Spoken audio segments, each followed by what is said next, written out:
I'm making plays. I'm making hits. I'm making plays. I never miss. Haters gon' hate. Yeah, they gon' hate. But look at the clips. Just look at the clips. At the end of the day, I was made for this shit, dog. I was made for this shit. Nothing but green grass in my view. Hit him for 50 yards up the middle. All of my rushes are ready to move. Tell your quarterback, head on the swivel. Came all this way, so we hungry as hell. If we ain't winning, we ain't leaving the field. Overtime, now the shit getting real. Double overtime, shoot for the kill. I put it all on my shoulders. Give 100 till it's over. All of this ice in my veins. Tell me, how could there be anyone colder? What is up, Chiefs Kingdom? We are back and live. We are back.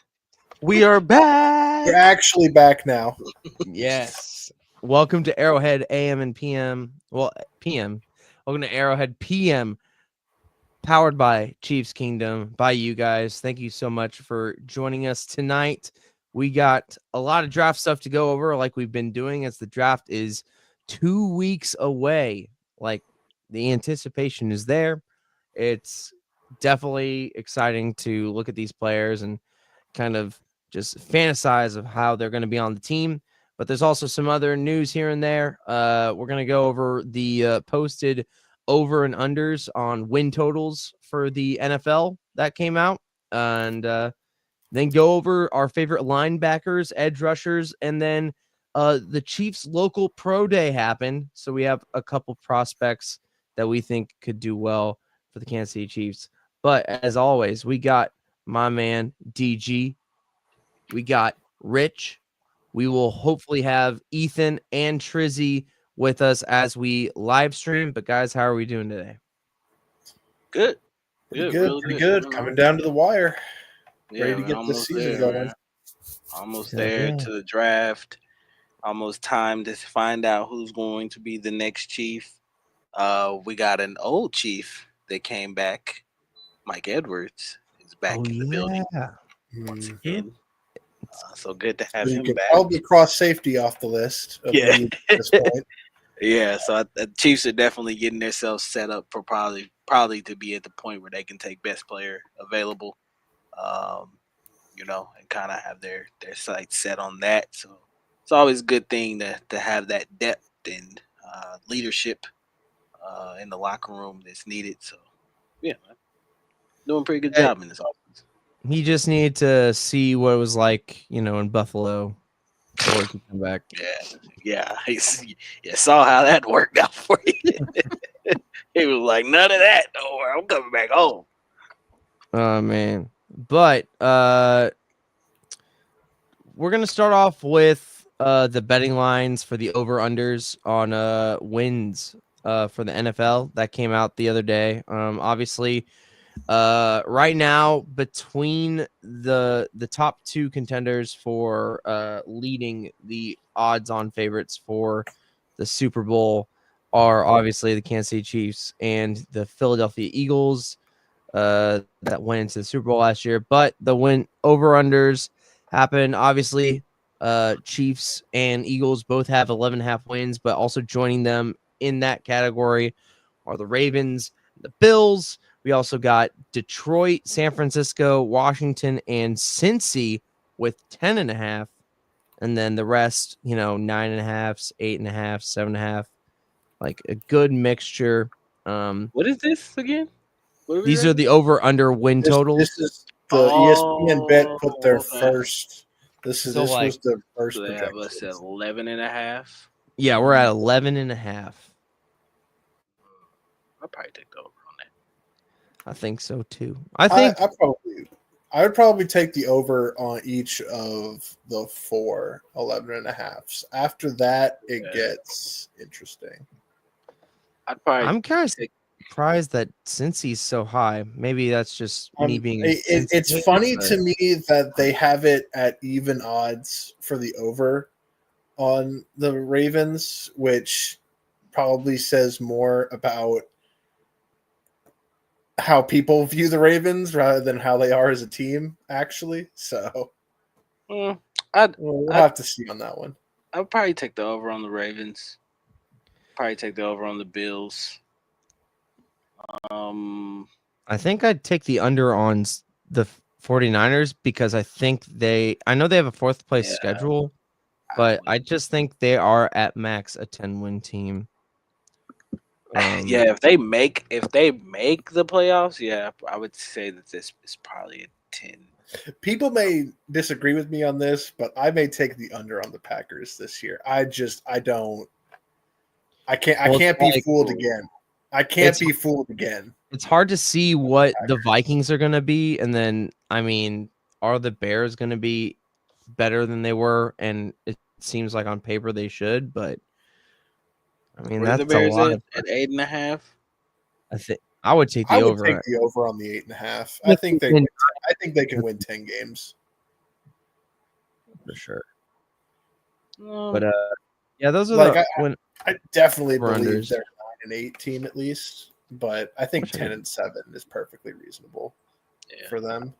I would say give me the Eagles, give me the over on us, Ravens, Bills, Lions. Probably take the Commanders.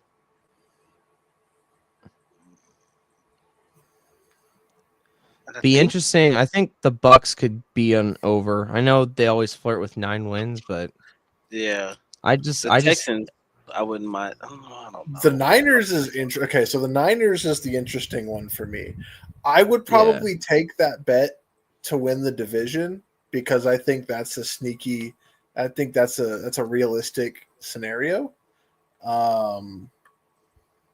Otherwise, I don't know about 10.5 per se, but that's why I think 10 wins max. It's not a bad projection. I think 10 wins is max for them because I think the Seahawks are going to be at least knocking on the door, and then you got the Rams, who I think are the the big actual thing is their favorites. schedule is super easy. The 49ers schedule is while it's a fourth place schedule, it definitely on paper looks like they should hit that over.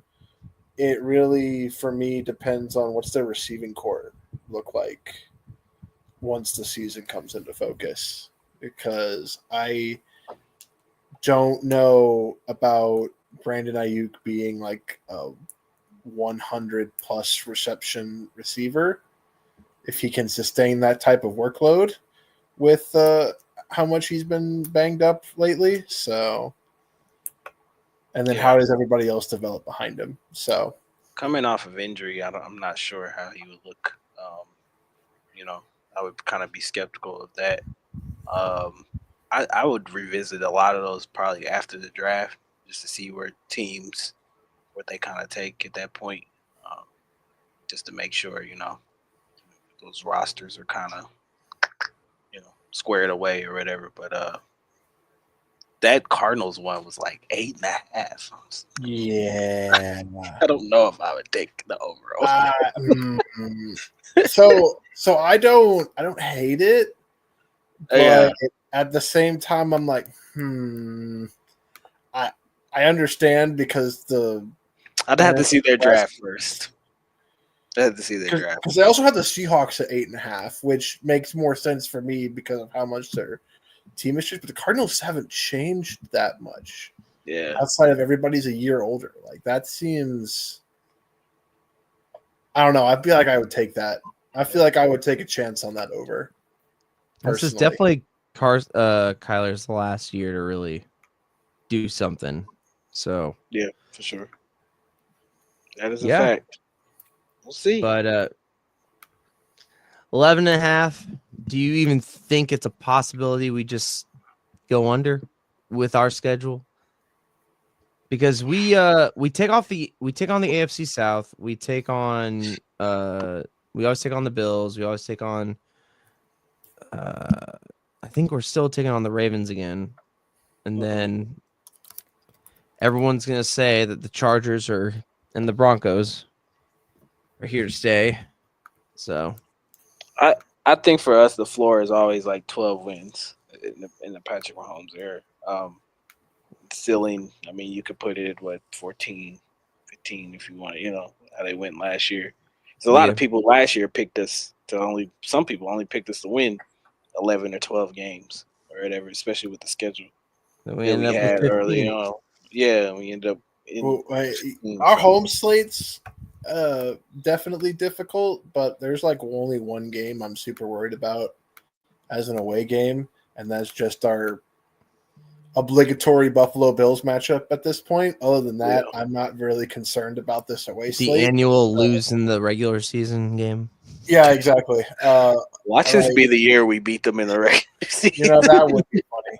That would be really funny. But really, the home slate this year is where the difficulty lies, and we get everybody at home basically. So, right, like Detroit's at home, Baltimore's at home, Eagles and Commanders are at home. So really, it's can we take care of business away from Arrowhead and let Oh yeah, we take on the NFC East out too. how they play out. that is correct. At least there's an easy dub with the Giants. Is At it? least there should be. Whoever's playing quarterback down there, we'll see. Nah, I would always pencil us in for about 12 wins. I think that's the floor with Mahomes being at the helm. And that's not to just, I don't know. I don't want that to come off as cocky because, I mean, they could easily finish, lower than that or whatever. But I just think this organization at this point in time is at a spot where year in and year out they're going to be contenders and be at the top of the division if they don't win the division. I think if you're going to win this division, you're going to have to win more than 12 games to get the Chiefs out of there. Hell yeah. All right. So we are going to do our draft analysis. We got some prospects. We're going to go over edge rushers and LBs. So we're going to start off with some edge rushers. And I think this is Rich's. This is Ashton Gillette. So tell me about Louisville's own Ashton Gillette while I hopefully can get him at a higher quality right there. So the first thing that jumps off the tape for me when it comes to Ashton Gillette is he has, for his size, has some surprising play strength. He definitely plays like he's bigger than 275. So, and the 32-inch arms, he has the requisite length to match up against these longer arm tackles that teams are typically looking for. Pass rush isn't all that complicated. He's power first, but has the requisite speed to try and finish off plays to get sacks. He's not the most polished guy technically speaking, but he does have a lot of experience playing. He's been a starter for 3 years at Louisville, so he has the requisite experience that you like to see. Big thing for him is he's not very bendy, which definitely hurts him as a pass rush stance, and he does need a little bit more technical refinement to stand up in the run game, which kind of limits his ceiling, especially in a system like Spags wants, where you need to be able to set the edge. But I think there's enough here that in the late third or fourth round, you can tap into some of that potential he has, because the play strength is ridiculous. Just seeing him push back some of these tackles, and some of these tackles are going to be drafted both this year and next year. So I've liked what I've seen. I think there's more to work with, but I think it's going to take the right coach and the right development process. It may take a year or two, but I think you could see kind of the Turk Wharton route, but he's got a little bit more natural talent and ability to work with than Turk did at the start of his career. Yeah. See the versatility. It looked like they put him on the inside a lot, especially in some packages. So that's something I know the Chiefs will probably be definitely intrigued with. They definitely like bigger defensive ends that can kind of do both, can be tweeners. At this point, we've seen them do it with Mike Dana, Charles Omenihu, George Karlaftis. Spags loves to be able to move guys across the line. He seems like he'll be able to fit that type of profile, especially with some of the clips that I'm seeing here. The bend and things of that nature is something that it doesn't come for a lot of guys at points in time. No, it doesn't, and it's something that obviously he's tried to he's that's why he's primarily power based. Yeah. What a lot of scouts have been impressed with is the fact that 276 pounds, he's really strong to just be able to put guys on their butts and push them back into the quarterback using one arm too in some instances. So a lot of it's more projection with him, which is why he's more of a third round prospect that may take a year in an NFL system just to kind of maybe put a little more weight on or refine his pass rush moves. But he's got the experience. He's got the play strength down already. So I think it'd just be a matter of technical refinement and giving him more tools in his toolbox to make use of that athletic profile. Yeah, for sure. I like what I see. I mean, so far, I just think that some of those natural things that come to others just doesn't always equate out. So it's just you gotta know your limitations, know what kind of player you're taking at this point in time or whatever. But I definitely think he fits the prototypical tweener role that they like to see. Also, like, I can't tell if it's the video or if it's like some of these videos seem like super slow or taking a long time to get to the quarterback. I don't know if it's just the highlight or me. He's a lot more, he's one of those more disciplined pass runners. He does have a lot of some scouts will say, yeah, he's a lot more disciplined in his pass rush, but having 4.6 speed is definitely more useful on the inside than it has been on the outside for him, which is why some scouts think if he can find that right coach to use that versatility, he gets inside guards really quickly to be able to disrupt plays on the interior. So that's probably why I have him as a tweener. That's where I think if he puts on probably another 10 pounds, 10 or so, 10, 12 pounds without losing that first step, within a year or two, he could be more useful on the interior.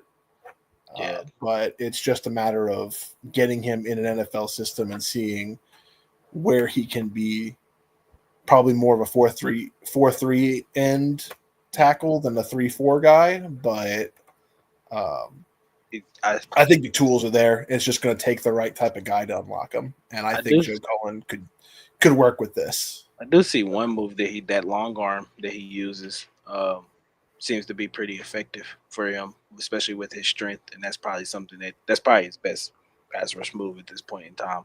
It's just one of those things I think that at this level, a lot of these guys don't have a real flashy pass rush plan unless they're called to do that in their systems. I don't think a lot of college systems really call guys to do stuff like that. So that might be one of the reasons why it's taking a little bit to get to. So, well, I think he'd be a great addition, especially like, being able to evolve and be behind guys like Chris and George and even Felix. They've grown a lot since they've been there, and he's got untapped potential. And nothing wrong with a strong guy. Right. Nothing wrong with a strong guy. All right. Next up, we got Jordan. What's his last name? Jordan Birch. Jordan Birch, defensive end out of DG. This was you. Tell us about him. Yeah, I feel like a very underrated guy. Especially in that system, played with guys like Derek Harmon, where obviously guys going to go in the first round, but really flashed at points in time. He's got a real prototypical frame that I think that the Chiefs with like 6'4", 279. Can probably play that tweener kind of role per se that they like. So you can put him in on the inside or whatever. But he's extremely athletic as well. Too, as you see here, he almost takes a fake punt 60 yards to the house. So he's got some athleticism on him. I think he's a little bit more bendy for his size, but I don't think it's all the way completely there. Um, but attacks angle blocks really well. Has the ability to separate and bypass base blocks. So uh, I think the one thing for him in the run game, he could probably be a little bit more decisive with his decision making and what he wants to actually do. Like a play right there. Think sometimes he gets caught looking in the backfield a little bit too much or whatever. Just kind of plays with a high pad level at points and times, and that's one of the reasons that he may struggle in the run game. But I think that he can also be one of those guys that has the size to set a really good edge and be able to help the Chiefs as far as running backs getting to the outside on them or whatever, and still have that athleticism to make a splash play at points and times. So yeah, he can finish if the opportunity presents itself inside the pocket. Rarely misses tackles. You see in a lot of these clips. I think he's a great prospect. I probably would project him as a possible day two guy. He would surprise me if he went day one, but I wouldn't be completely shocked at it, just because I think that there is a lot of upside there, especially with his athleticism. He may be one of those guys that may be able to cut weight a little bit and get a little bit more bendy and faster off the edge or whatever. But at the same time, I don't think that's something that the Chiefs will probably ask him to do because they probably want him to be more versatile and play that tweener kind of role. But I think he plays with an elite competitiveness. Obviously, played at a very high level with Oregon and was able to produce at that level as well. I think he had 9 starts, 8.5 sacks in 2024. He did miss 4 games to injury. So, but yeah, he's been able to put up the production while being at Oregon. So, especially with how much talent that they had on that defensive line, especially this year. Um, so yeah, I think he'd be a great prospect for the Chiefs, and probably a good, I would say, in my opinion, probably a good Charles Omenihu replacement if they can't figure out how to keep him after this year. I'm liking what I'm seeing so far. I like how bendy he is, and just the versatility is the thing that I think that stands out. I mean, just seeing him on that fake punt was pretty sick, and just him in coverage. Does he take on linebacker roles as well, or is he just primarily not? No, he's probably gonna be a primarily put his hand in the dirt, kind of edge rusher, in my opinion. I think he like Rich's guy. He can play that tweener role. May have a little bit better of a pass rush plan, and that may just because of what Oregon kind of required from him while he was there. So, but like I said, played at a really high level. Played in a lot of meaningful games, especially this year for Oregon. So he's played at that level of knowing what it takes to get to a championship or play in those high leverage games, even though they got smacked by Ohio State in the playoffs. Okay, everybody did. Yeah, everybody. Yeah. So we see how that went for everybody in the playoffs. But, yeah. I like his pass rush discipline. He doesn't seem to get too far upfield. He stays within himself. Yeah. He understands how to use his leverage because I've seen a lot of this. He's able to get inside leverage on guys a lot. I like that he keeps his hands up. Yeah. If he knows he's not going to get to the quarterback, which he's getting a lot of pass breakups, which I personally like from my edge rushers because you're not always going to get there every time. So I do like how he sets up for his inside moves. So I like what I see. It seems like he's a little bit more finesse than he is all around. He kind of relies on his instincts more than his natural ability, which is fine, but you'd like to see a little bit more. Yeah, at the end of the day. It's probably why he's not like a round 1, early round 2 prospect in a lot of people's eyes. But there's not a lot of violence in his hands, especially at the point of attack. And I think that's one of the main reasons that he's probably gonna be a day 2 guy. Just because I know some of these edge rushers show a little bit more versatility and being able to mix that finesse with that power.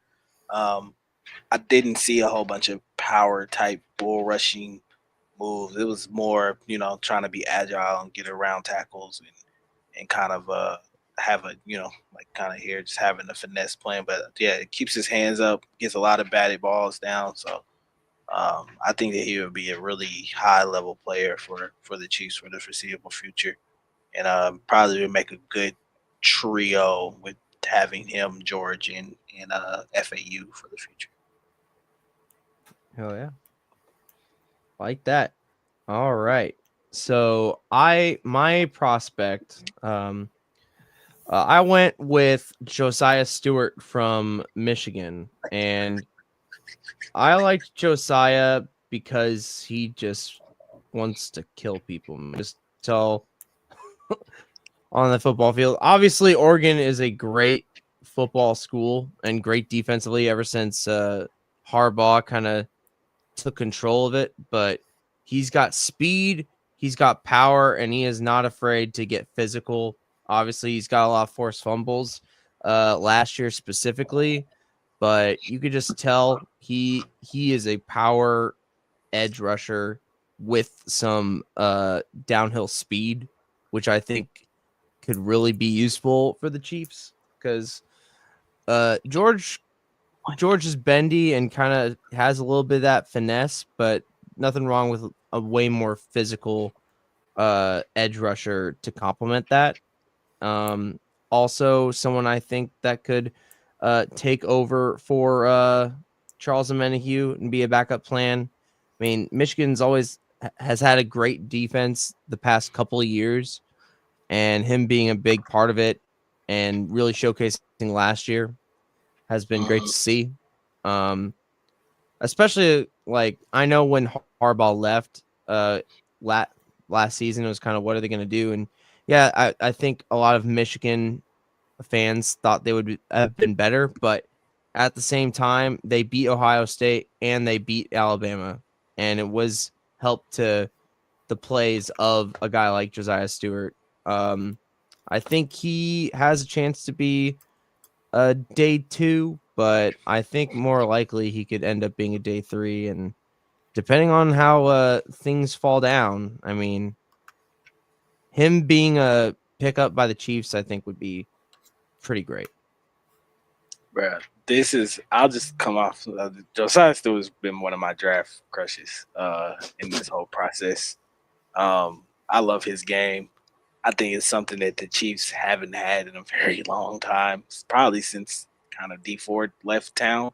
I know a lot of people don't like hearing that name, but flashes some of the similar skills as far as coming off the edge. They haven't had a speed rusher like that, in quite some time.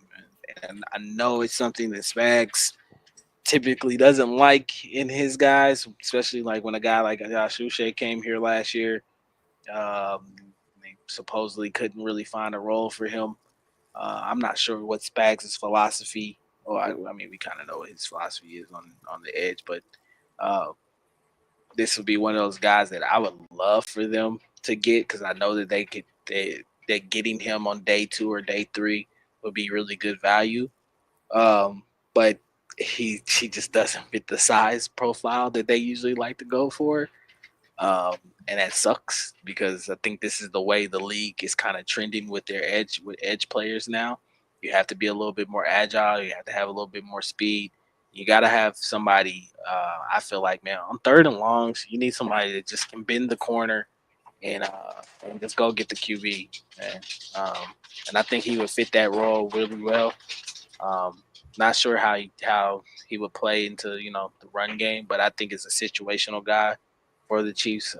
This is something I think that maybe they wanted to try with B.J. Thompson at one point in time, Right. but I think that it would be worth a real good shot to go and get him. So I would be very, very elated if they drafted Josiah Stewart.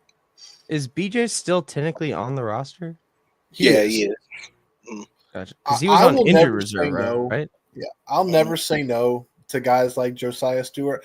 I've actually seen this guy since he was at Coastal Carolina when he played in the Sun Belt, and I know firsthand, watching him when he played against Texas State, how much he can wreck a game all by himself. So he definitely is a guy who's been on my radar personally for some time. The biggest thing for me is, unfortunately, I just don't know. He kind of fits that Leo Chenal type, but he's more of the designated pass rusher sort of outside linebacker than the run fit timing blitz linebacker. So he's really more of a 3-4 type of guy than a 4-3 typical defensive end, which is why I kind of have issues figuring out what we would do with him. Yeah. Just because we've been here before, man, and we did not use Josh Uche. We did not use the last couple of guys. One time, Spags. One time. The silver lining in that, is they did use Melvin Ingram appropriately for that role when they brought him in. So he knows how to do it. It's just you kind of have to force Spag's hand a little bit.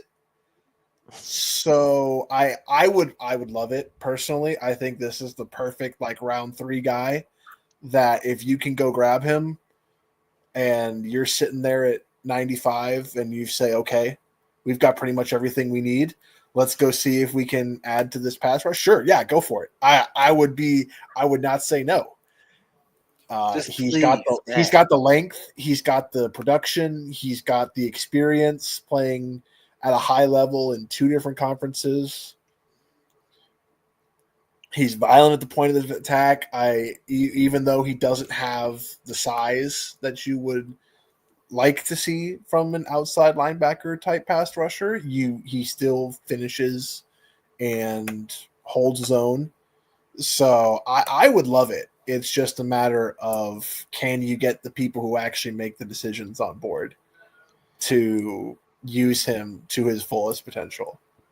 I mean, I think one of the biggest things is that he just continues to produce even throughout the years, because every year in Michigan he got 8.5 sacks, and even in college football, even if you're a great pass rusher, it's still hard to get a sack. He had 12.5 sacks as a freshman at Coastal Carolina. That is still the Coastal Carolina record, by the way. He's really good, man. That's what I'm saying. He was really good. And he primarily played linebacker, not defensive end too. And he's still got 12.5 sacks his freshman year. That's wild. That is not normal for guys at his size, and even playing in a group of 5 conference. He was really good, man. You don't get first team all conference as a freshman without being really good. He's pretty good. I can't. That's just a football player at the end of the day, dude. That's athleticism on display and just knowing when to pick his spots. Yeah. And you can't go wrong with that, in my opinion. The Uche move really makes me think Brett Veach I know he would be really intrigued. Because I think he's always looking for guys that pop off on tape or whatever. I just need Spags to buy in just one time. Just hear Brett Veach out on this one. Just hear me out, okay? I feel like with Jordan Hicks, I feel like he's starting to kind of get there with these more hybrid guys who can move around the field. Right. I think we're starting to get there. I think it's just going to take a little bit more time and a little bit more convincing. But if you can convince him to use a guy like Josiah Stewart, I think that's when you'll start seeing that kind of transition. But I think Veach understands that. Yes, we need. And at the end of the day, he's the one who picks the players. So it's up to Spags. We need Steve Spagnuolo to realize you're not playing 2007 Tom Brady anymore. Okay, that guy is the pocket corner. This is not Peyton Manning. This is not Drew Brees anymore. This is not Aaron Rodgers. Those guys sitting in the pocket and just dicing you up from inside the pocket, and where you could have those bigger defensive ends, and it take them 10,000 years to get to the quarterback. You're facing Lamar Jackson. You're facing Josh Allen. You're facing the Kyler Murrays. You're facing these guys that are extremely athletic. They can get out of the pocket and create outside of the pocket with their legs. And you need guys like this in this league now that are versatile, that can bend that corner and have that kind of athleticism on the edge to go make plays for you, especially on third downs. I feel like he will be an incredible situational edge rusher for them. And I just need Spagnuolo to buy in just one time. Did Josh Uche, since the Super Bowl, has he made any comments about his time in Kansas City at all? No, not really. I haven't seen anything. I haven't seen anything. The only thing I saw was who was it? Was it Spags or was it Veach that talked about him? I think Veach spoke about it and was just like they really just couldn't figure out a role.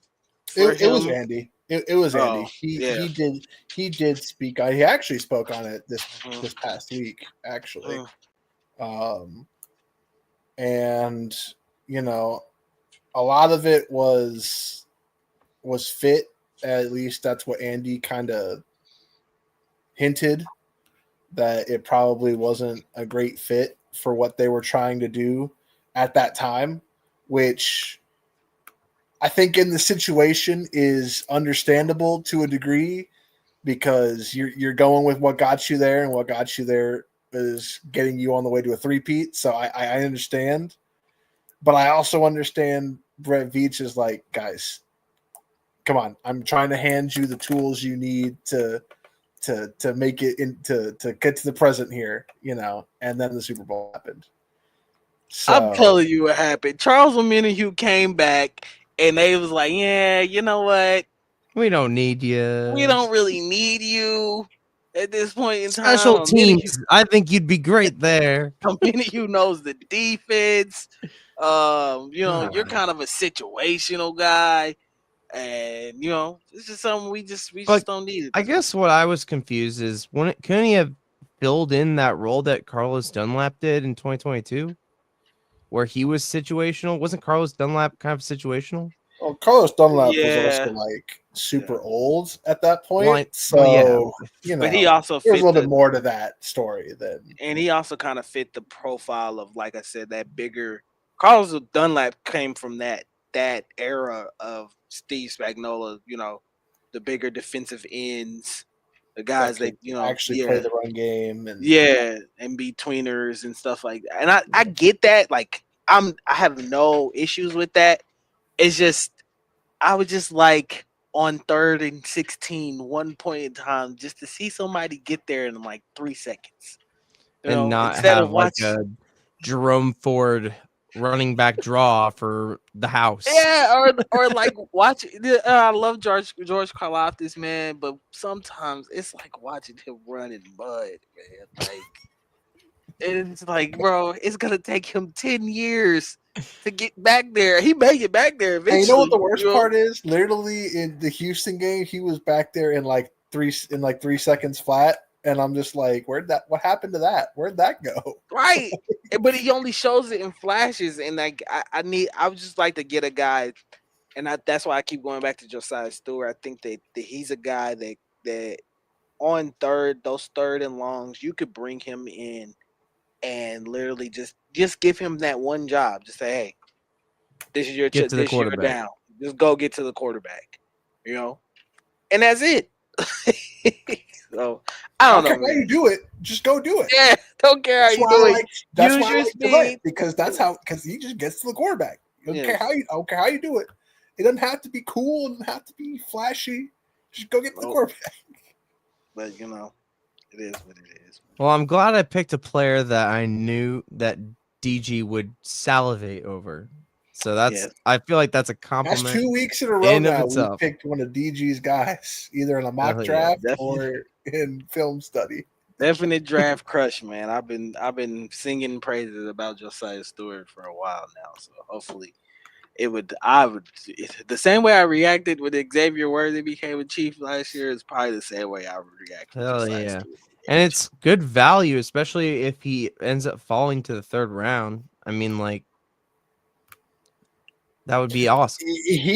He's interesting for me because he could absolutely be like a second round guy, and I don't think anybody would bat an eye at it, just because the numbers, the production, and the tape says that makes sense. Yeah. But this just tells you like how good this edge is, this edge class is that he's it's like the running backs. Gonna be. Yeah, it's like the running backs. Like this class just has a bunch of dudes that like, oh yeah, he could be a day 2 guy without too many complaints. It's just like, but he's like 12th, 14th on the board, and you're just like, that's just how it shows how deep it is. Yeah. Oh yeah. Next, so now we're going to go over linebackers. Now, we're probably like, do we really need some linebackers? I mean, we got Drew Tranquil. We re-signed Nick Bolton. We got Leo Chanel. I think we got Jack Conklin. But, you can never be too short on linebackers, especially physical ones. We're going to go over DG's pick, Demetrius Knight out of South Carolina. Why'd you go with this guy? Man, South Carolina's got so many dudes.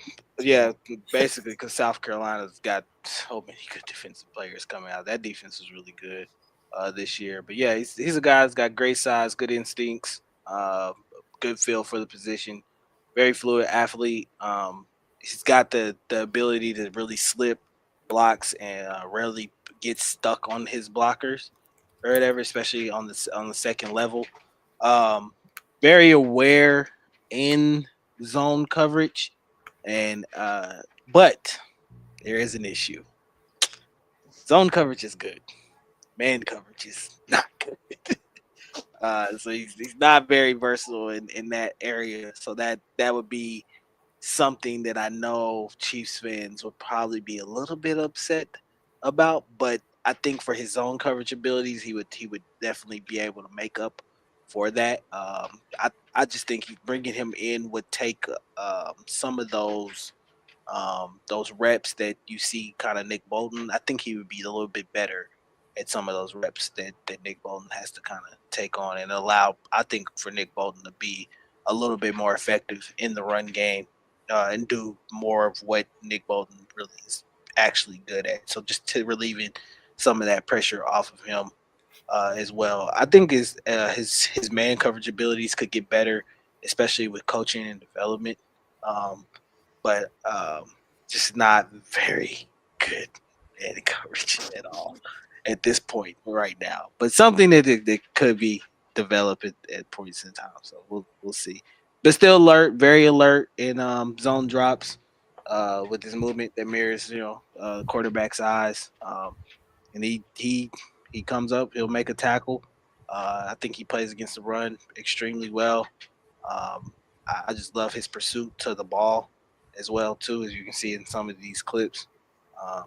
And played it again. There's another guy that I think played at a very high competitive level in the SEC. It's not very easy to go down there and play linebacker down there. So some of his other things that I wanted to, he played in all 13 games with 10 starts, had 82 tackles, 8 tackles for loss with 2 sacks and an interception. Um, did play at Georgia Tech as well too, so he's played in ACC as well. So he's played at a high level everywhere he's pretty much went. I just think he's a smart, instinctive linebacker. I think he would pair really well with Nick next to him for the foreseeable future.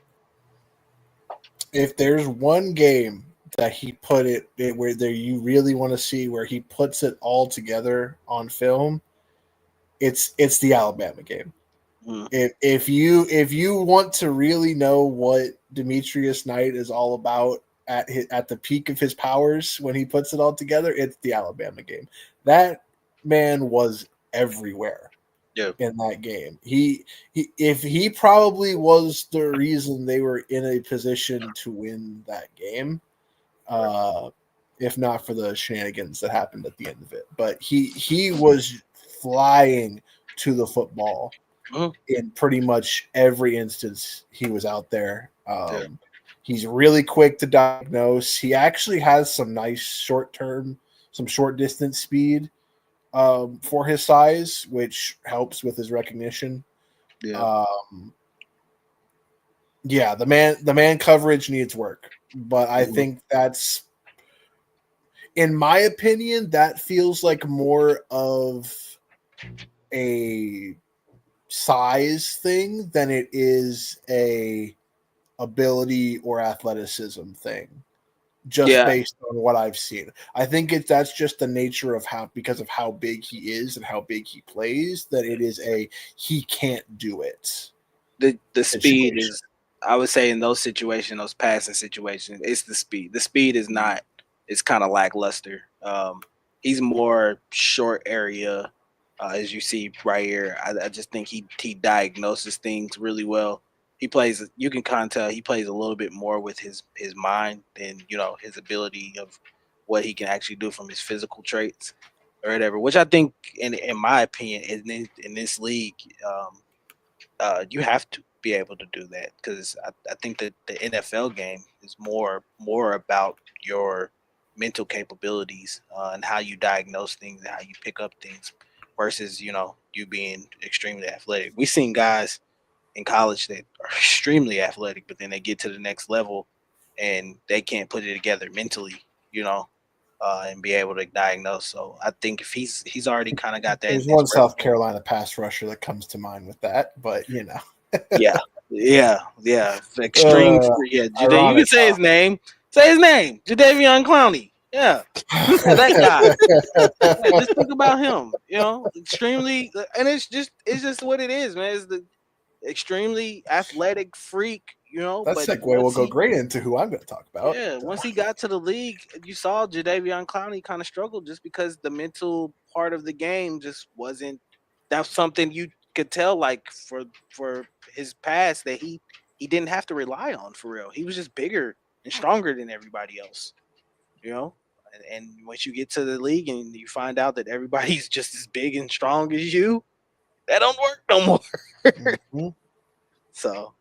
Yeah, man. Demetrius Knight, I feel like is a really good, intriguing prospect just because of how he diagnoses things on the field, and I think he would be a great pairing with Nick Bolton and pairing. Where do you think he'll be? What's up, Triz?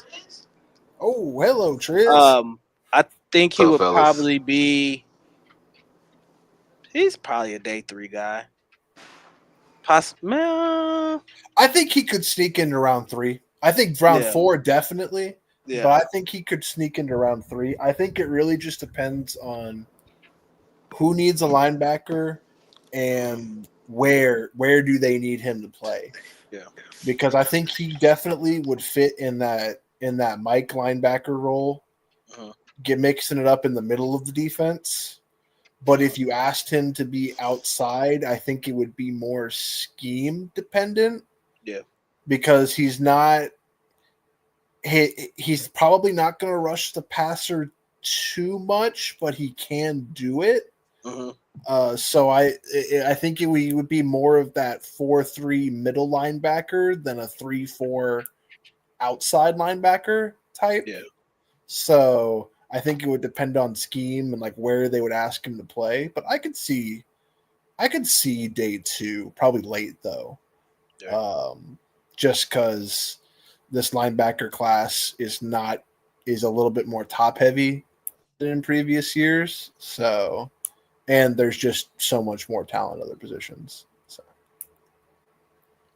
How you doing today, Trizzy? You're muted, brother.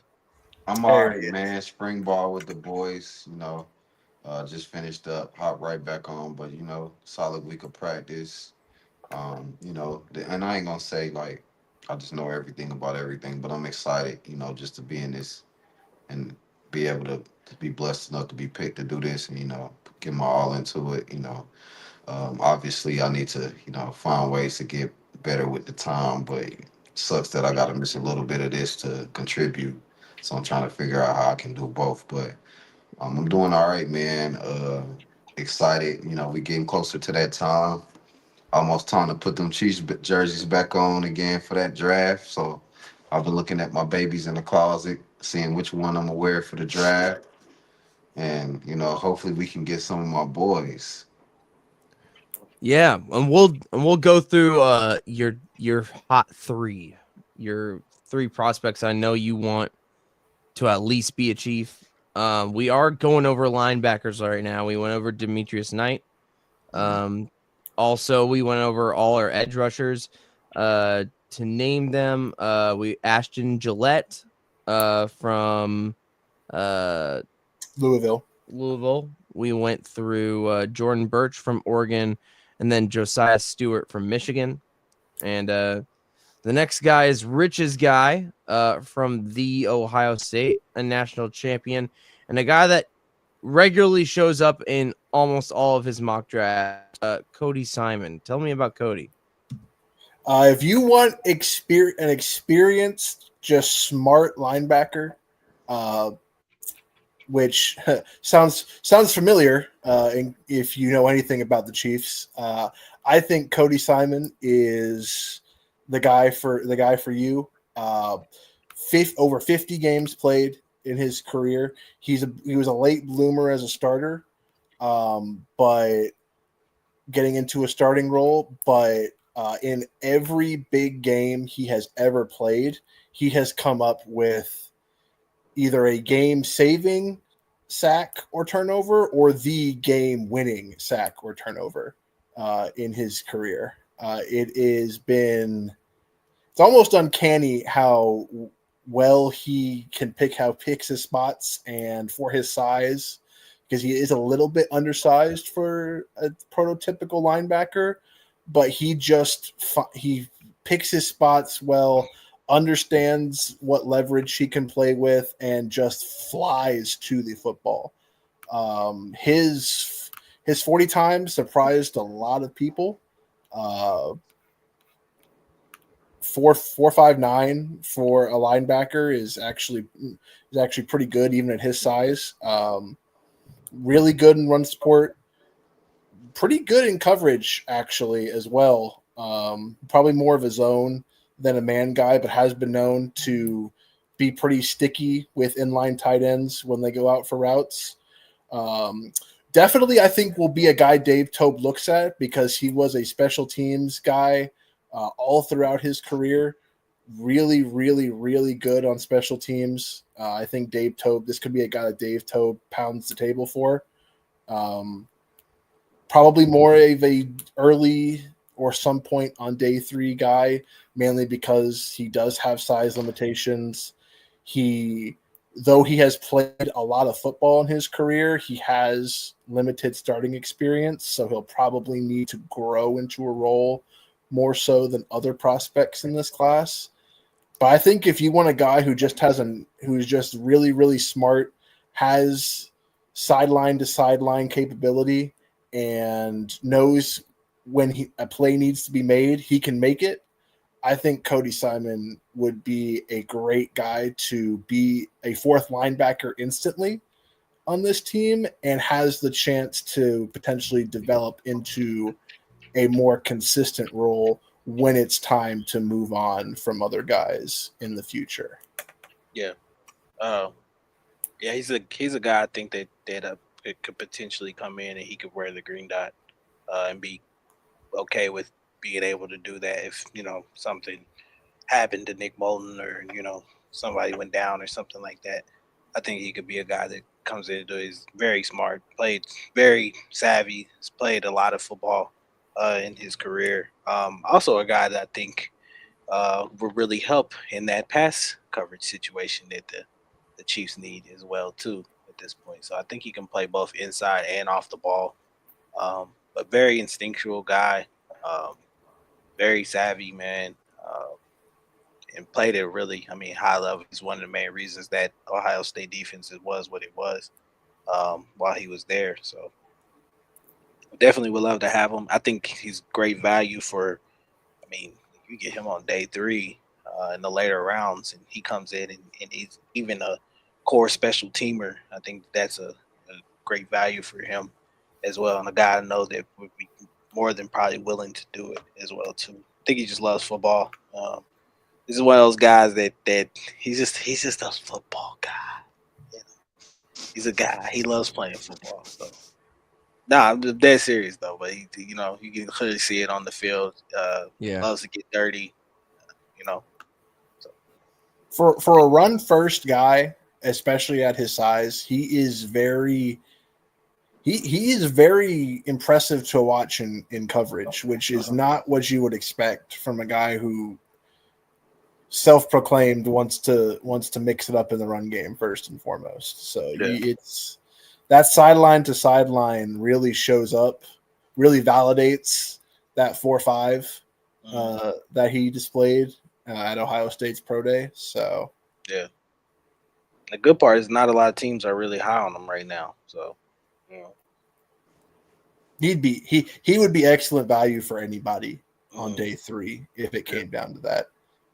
I would not even be surprised if someone said, you know what, at the end of the 3rd round, you know what, let's go for it. Right. It wouldn't shock me. I think he has the ability, even if he needed to put on a little weight. I don't think it would really slow him down at all from a coverage or run fit perspective. I think it would only help him, honestly.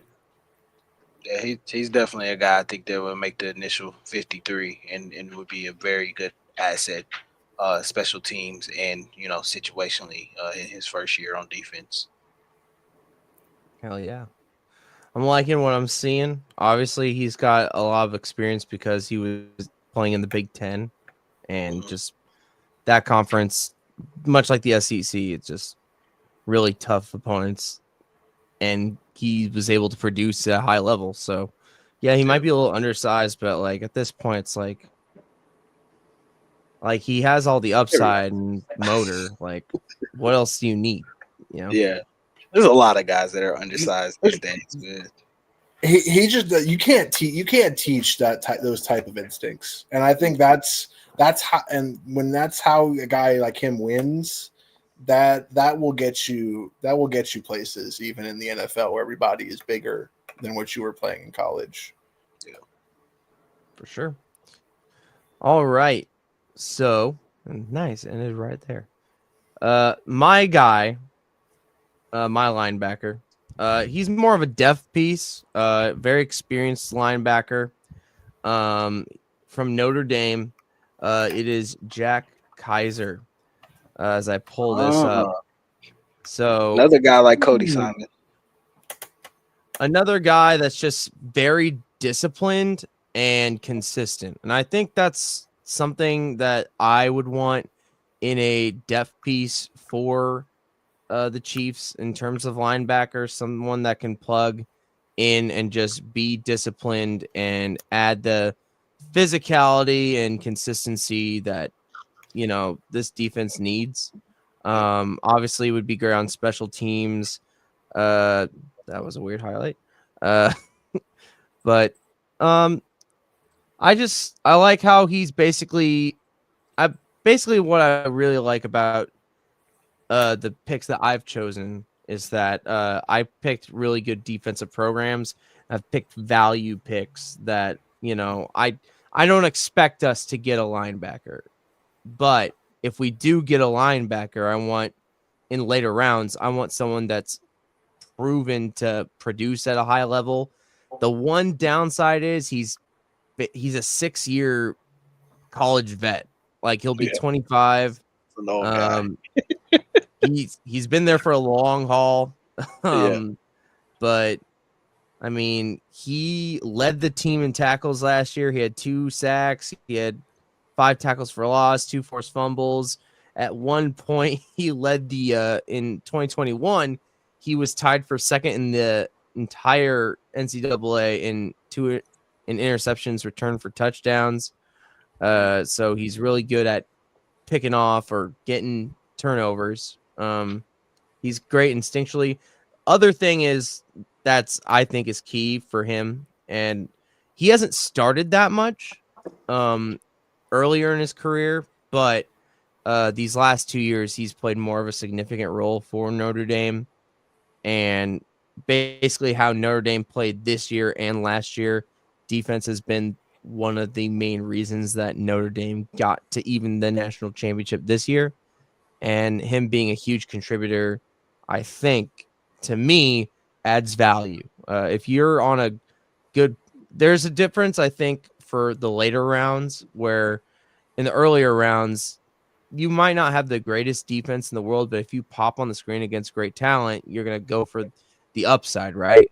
Whereas the later rounds is like, you just want more consistency and guys that, guys like Isaiah Pacheco, that, was consistent in college, but may not have the upside and the talent and the physicality that those upper rounds do. So, and much like what Richard got in Cody Simon is what I got in Jack Kaiser.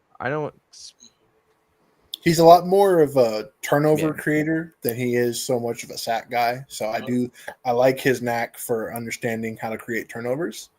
Yeah. We're slowly but surely filtering out the super seniors. I think this is probably going to be the last year you'll see more of the 24, 25-year-olds that are pretty much maxed out as prospects. The COVID babies are leaving.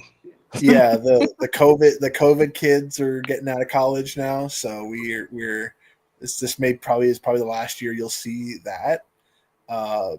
That being said, 4-core special teamers will always have a place in this league. So if you can consistently demonstrate your value like that, there will be a special teams coordinator that will pound the table for you. And I think that's where he'll probably have to cut his teeth for the first couple of years while he gets stronger and adapts to the NFL game. But I definitely I see the fit. I see the vision that you're going with. So I think it's definitely something that you can that I think they could consider on day 3, much like with Cody Simon. Yeah, this is, to me, he's another guy that's another green dot kind of guy. Of course, I think he called the defensive plays there at Notre Dame. Was a centerpiece in that defense as well too. So he's very smart, instinctual player. I would love to have, and I think he would have no issues playing special teams.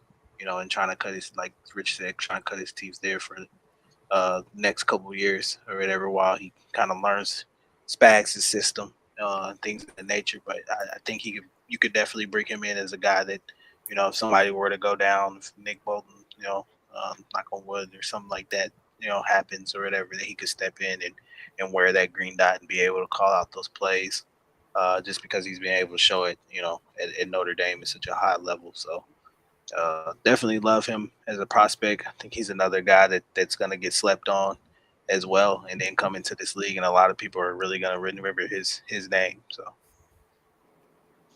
heck yeah.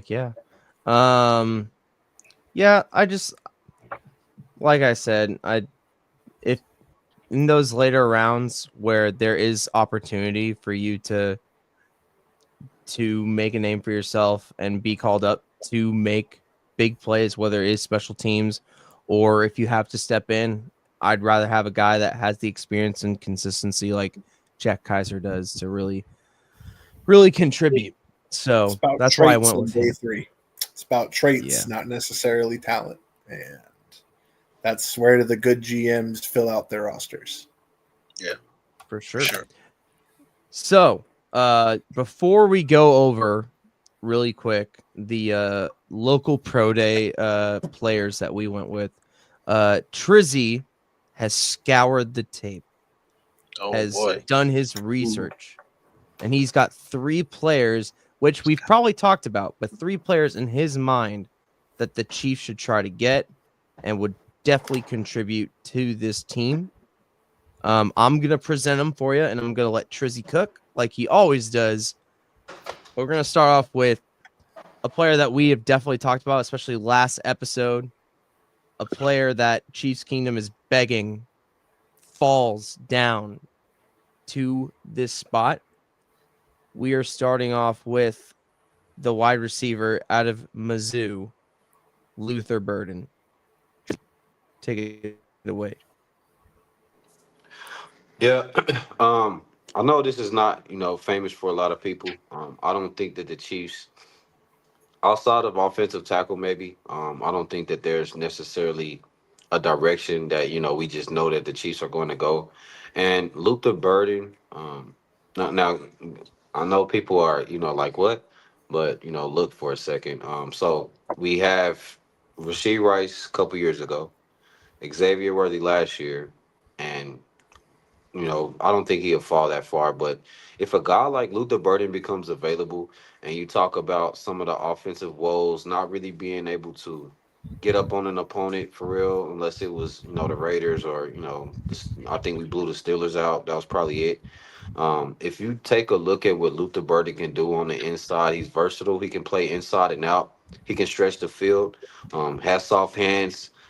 Can obviously make plays with his legs. We've seen that here on a couple of plays, just getting up the field, getting that sideline boundary. He will cause defenses to really respect our RPO, which is why my next pick is a running back. Because if you take a look at the Chiefs offense earlier on, I think some of the things, not even having those dynamic running backs, but the thing that made us pop, obviously having a legendary Travis Kelce through the middle when he was in his earlier years. But if you take a look at those Sammy Walking years and some of those other guys on the team, those guys are really underrated, and that's why they ended up getting paid from other teams, because we made it so hard for us to defend. We had to defend every blade of the glass, whether that's a RPO, whether that's a play action, whether it's a screen, a jet quit. Things like that is what got us ignited.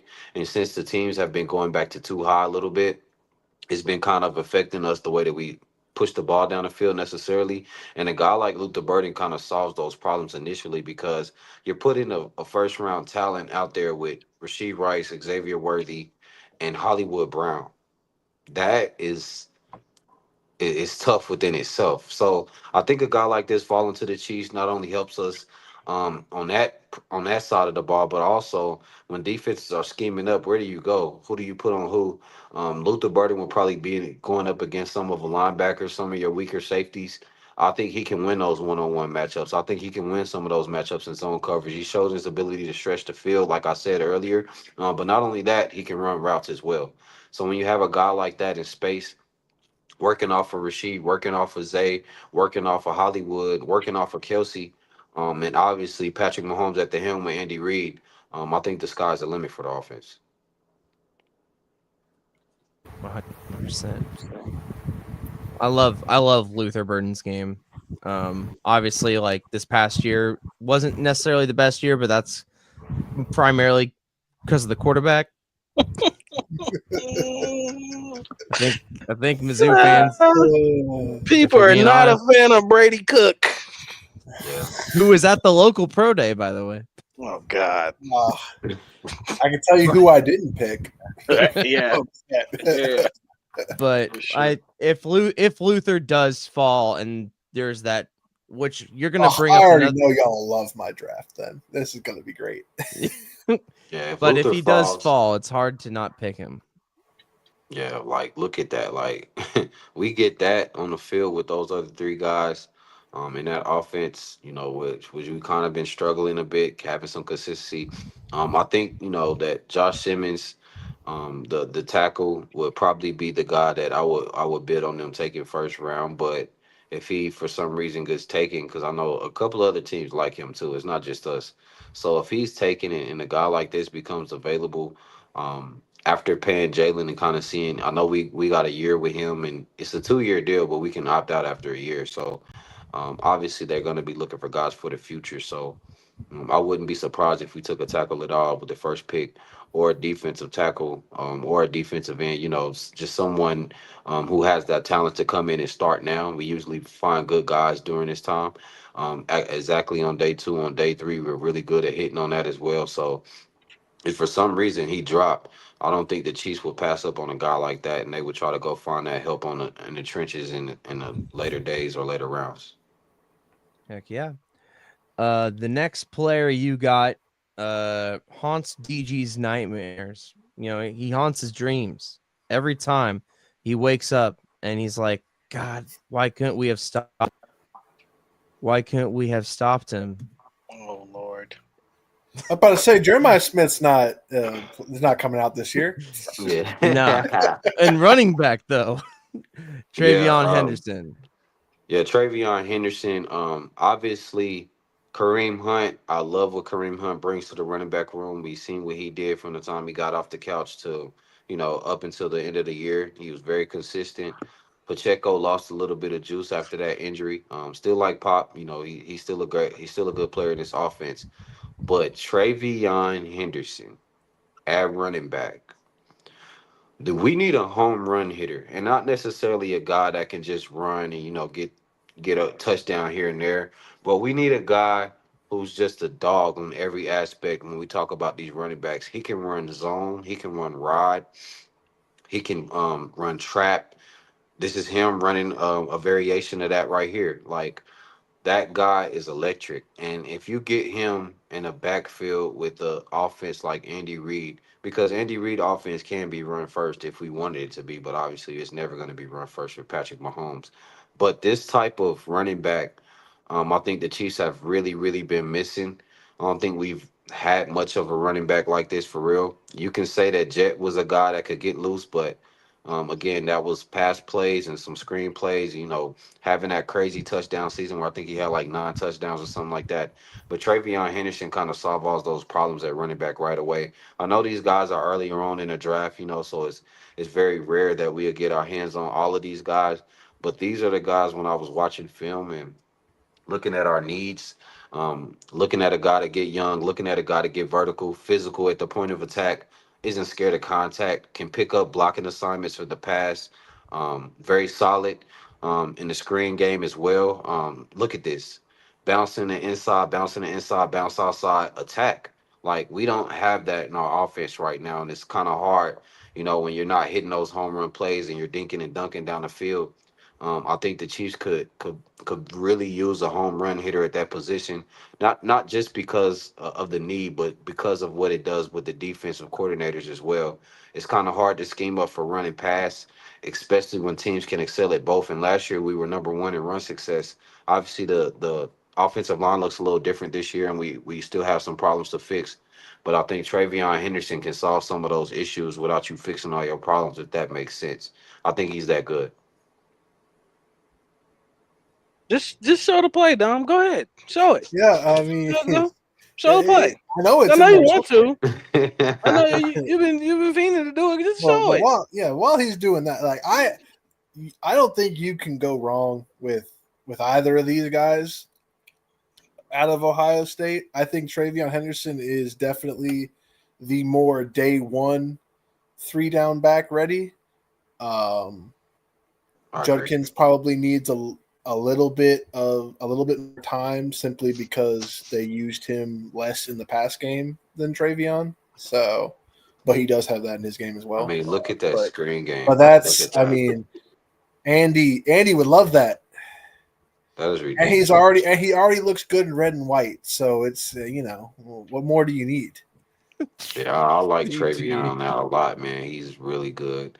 Um, and that was Look just a away, DG. Look You see away. it? Run it back. Run it back. Run just a little 1 second. Let's patient, go back a little. explode, Let's explode. go back Like, a little bit. Shout out Donovan Jackson, by the way. He made a great block. Yeah. Oh yeah, shout him out. Yeah, Shout out the O line too. 'cause Great blocks. yeah, he's electrifying, man, for real. Like he's really a guy that, if we could get our hands on him, look, man, I would have no doubts about, you know, this potential of this team. Like, look at this again. Patient, hit the hole. DG, you don't have to look at it. Like that's ridiculous. Like, and having a guy that can read that. Some running backs take it too far out. Some running backs try to get ahead of their offensive linemen. Some get anxious and don't want to get hit. So they're trying to take the that was easy me. route. That He, was me. he he's That was me. That was me. extremely patient. Has good That was feet, not you. soft hands at that running back position, can catch out of the backfield. Man, we would love a guy like that here in Kansas City for sure. Yeah. God, man, Donovan Jackson, great job, 77. You made a great block there. For all my didn't block. He didn't have the block. Yeah.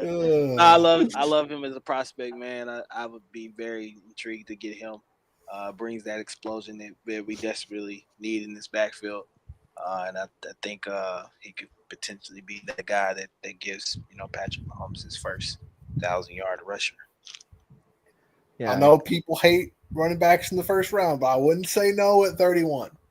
I wouldn't be upset about it. It's a little high for me. I think he's that good. Yeah. Which is why I wouldn't be upset at 31. Yeah. If Luther Burden wasn't there. If you had to choose between Luther Burden and Travion Henderson, who are you taking? Travion Henderson. No, you're taking Walter Nolan, the next player that Trizzy. Okay, now this is my guy. This is my guy. Personally. Never mind.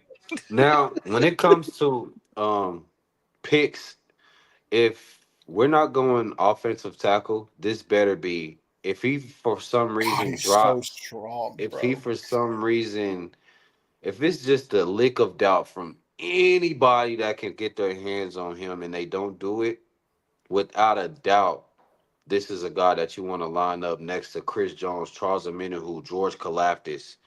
You talk about a defensive line that's already good with Joe Cullen and bringing in a guy like Walter Nolan, powerful, point of attack, low pad level, can win in the run game like crazy. Now the pass rush do needs a little polish, but on a coach like Joe Cullen, I seen what he did for guys like Trayshawn Warden. I seen what he did for guys like Charles Omenihu, like George Kalafdis, that absolutely putting these guys in a different position to be successful. And Walter Nolan, he don't need no coaching. It's all right there for you on display, right here to see. Um, you talk about the lack of talent or thereof that we lost Trayshawn. Obviously, Derek Notty's in New York now. We still get Big Mike Pinnell, and we bring over another veteran guy. But other than that, we really don't have a answer here. And Walter Nolan solves all those questions. He can play every down. Like I said, the pass rush needs a little work, but look at the instincts. Like, look at him popping off the ball. Look at the strength. Look at the power, the size, the speed. We we ain't seen that next to Chris Jones. We haven't. Like Charles Omenihu, who's good, but he's not that big and he's not stronger than Walter Nolan is right now. Guarantee he's not. So a guy like this that can play no, I ain't gonna say anywhere, but obviously he's excelled in the trenches. But he looks like he can line up just about anywhere on that line and cause problems. And only that, continuing to trend towards upwards at that run defense, I think really helped us win a lot of games that we weren't supposed to win last year. Well, at least in other people's eyes. I think we could go undefeated, but that's another conversation for another day. But Walter Nolan, man, very exciting. Jumps out you out on film. Look at that. That's ridiculous. Like that poor center. Yeah, like he's doing centers like that, 300-pound guys, 280-pound guys, just eating them up for breakfast, really doing what he wanted to do out there. All American for a reason. It would be great to pair him next to guys like Chris, guys like Charles. Chris could even come off some field for a few plays. That's how confident I am in this kid. such a baller. Played with tough competition in the SEC, no doubt about it.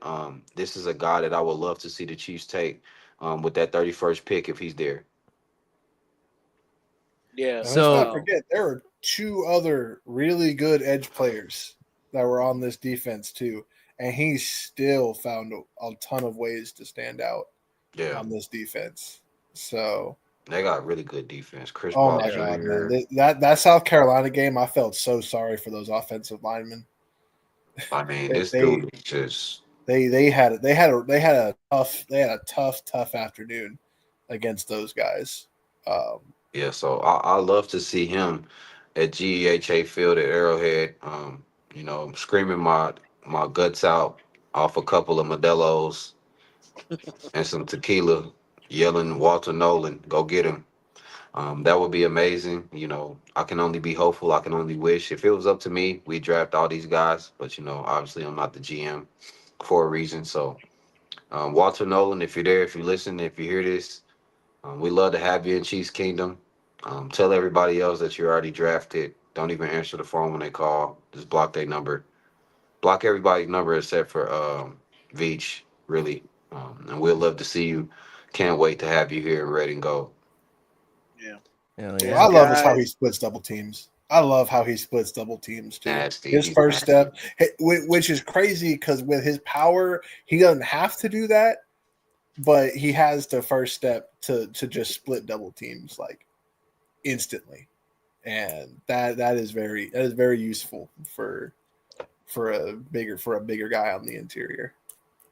Hell yeah. Yeah, there's guys and there's dudes, and he's a He's dude. dude, for sure. 100%. 100%. Well, Trizzy, those three players would be fantastic on the Chiefs. Hopefully, we can even just get one of them. Thank you for your One of due them would be diligence. great.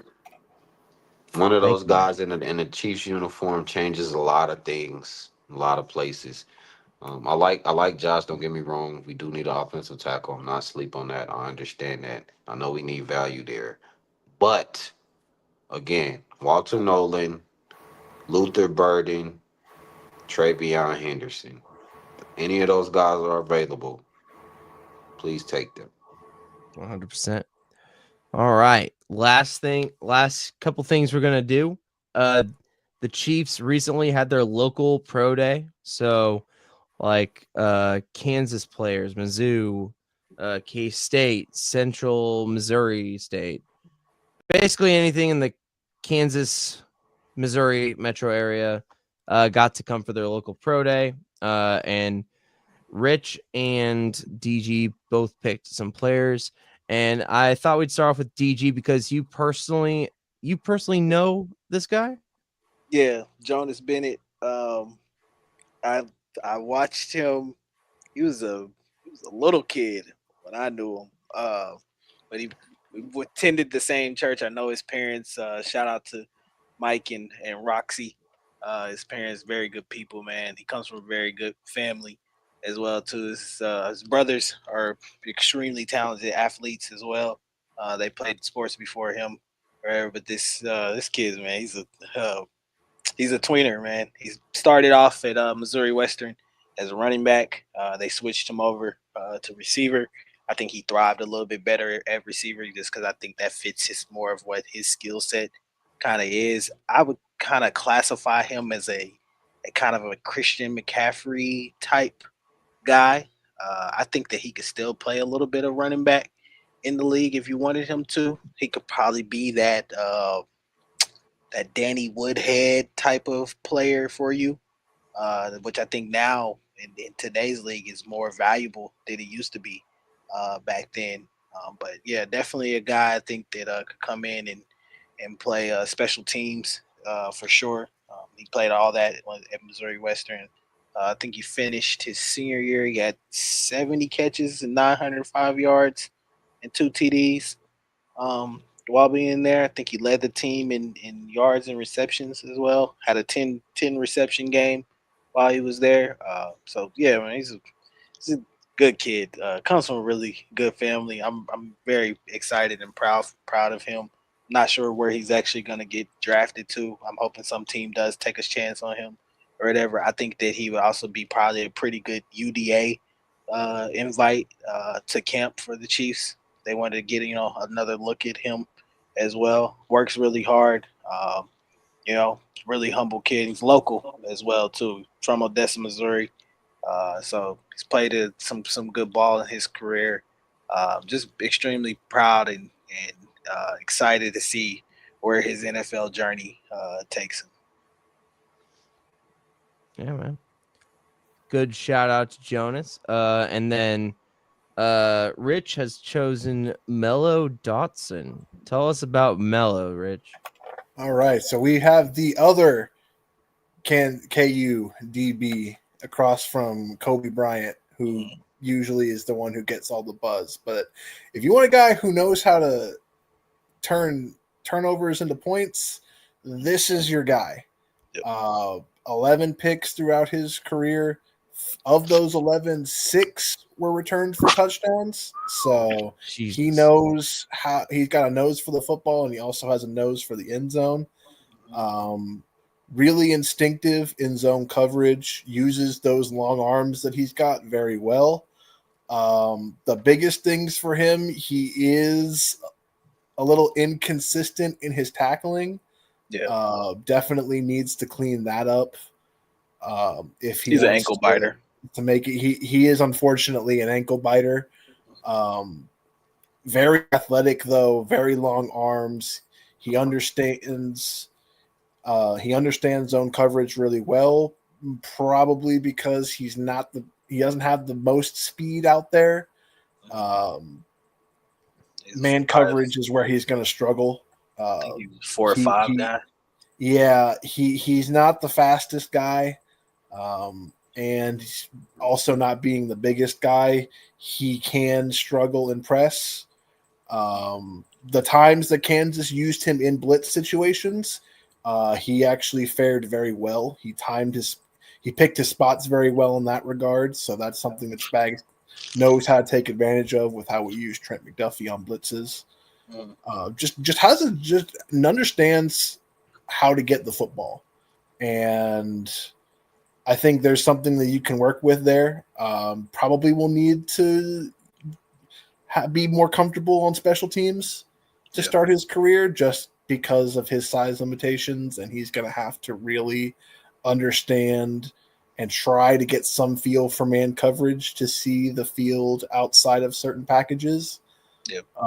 But I just really love his instincts. I love his nose for the football.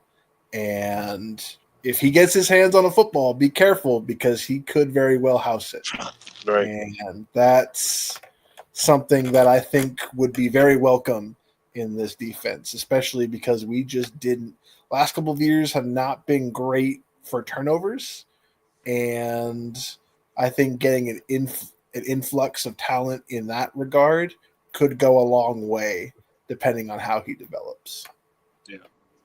Yeah, Melo is a guy that I think could have a very good career being a CB2 for a lot of teams. I don't see him as being one of those guys that comes in the league. I mean, he potentially could come in the league and shock all of us, but I think he'd be a very good CB2, a DJ Reed type of guy. Does his job, creates those turnovers for you, and plays very instinctual football for you. Does need very much refining on his tackling. He's just like Kobe Bryant. He's ankle biter.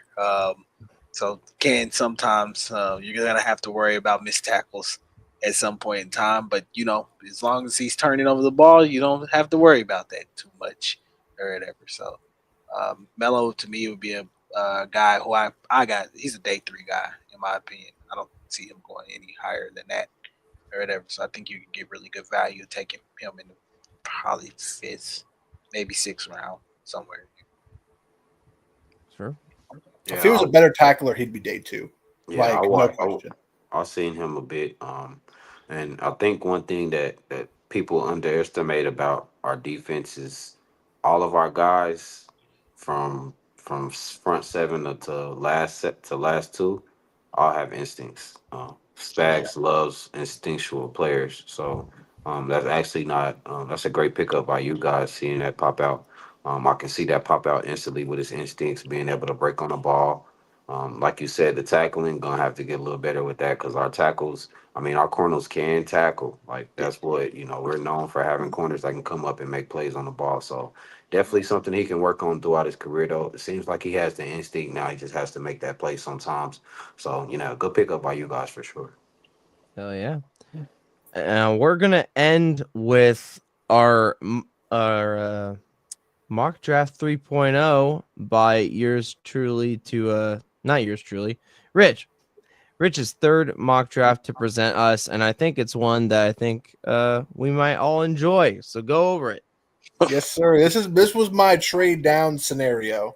So I was looking specifically in this one for an opportunity where the Chiefs say, okay, we want to really try to see what we can do to get some potential impact starters within a couple of years, because we got a lot of guys that are going to be shuffling in and out of out of its various rooms over the next year or two potentially.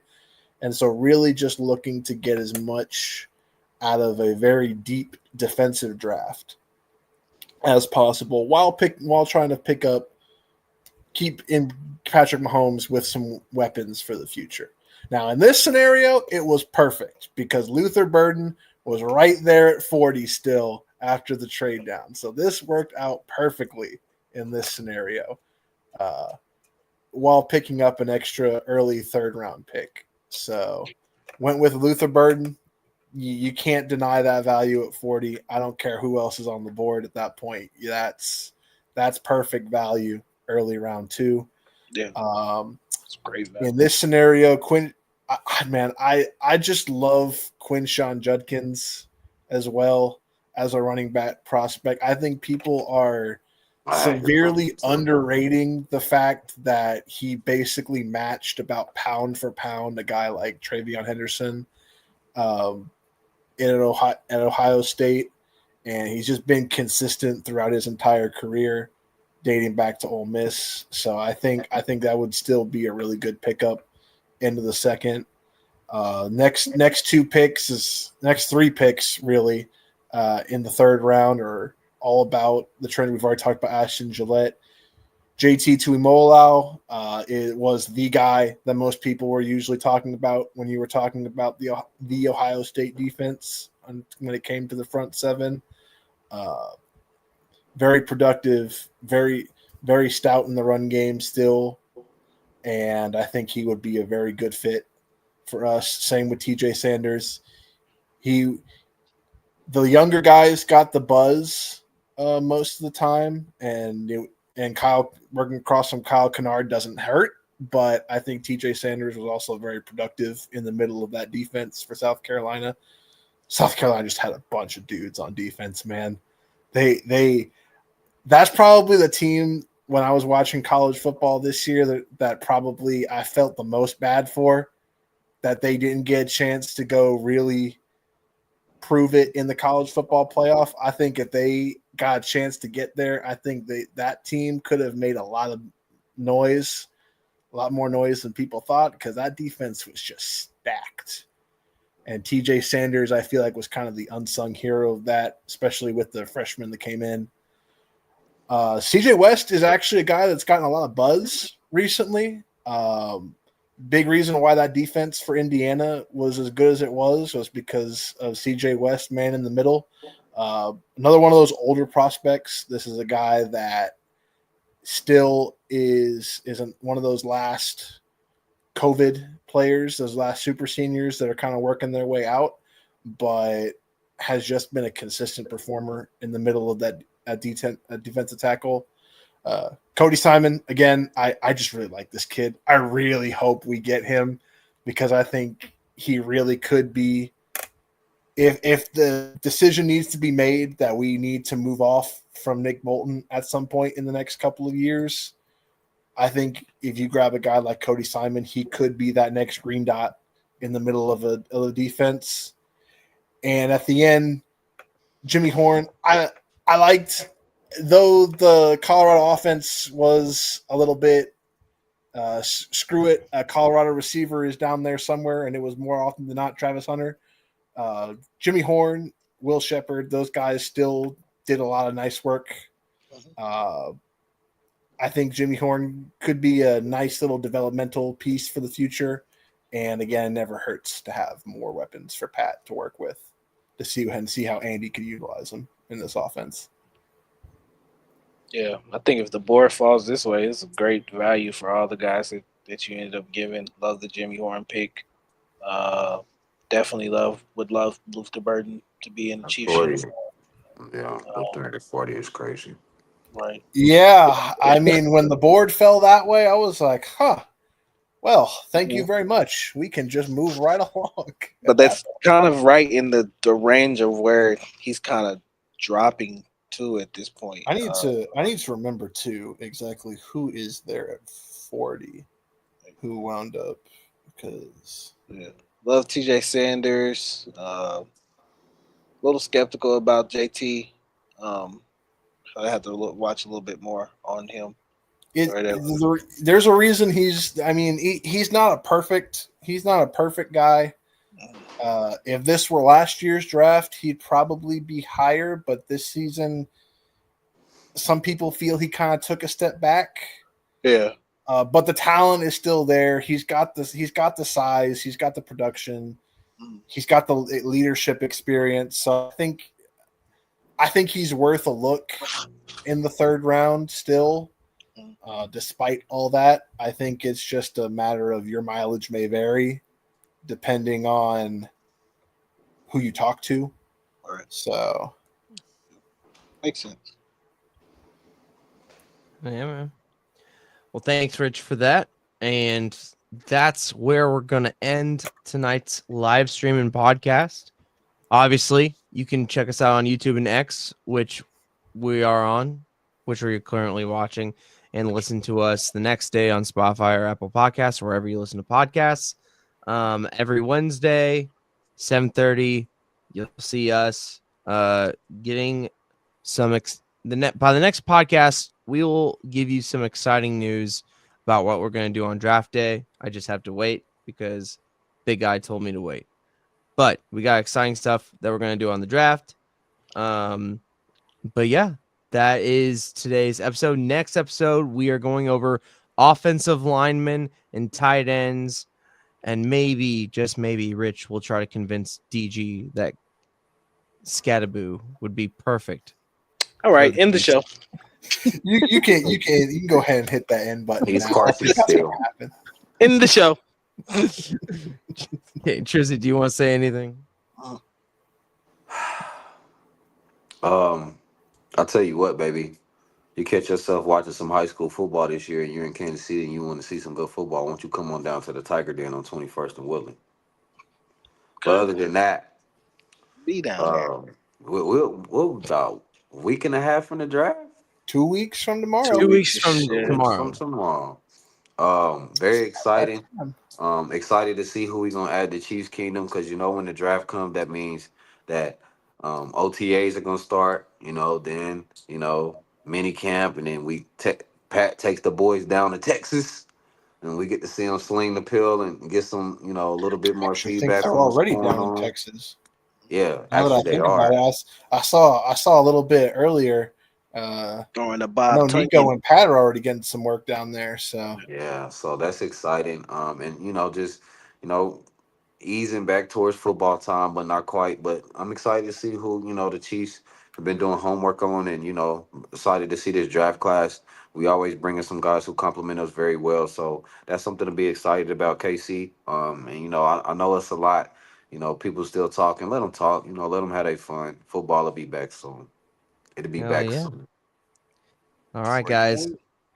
See you next week. Go Chiefs. I put it all on my shoulders. Give 100 till it's over. I told you.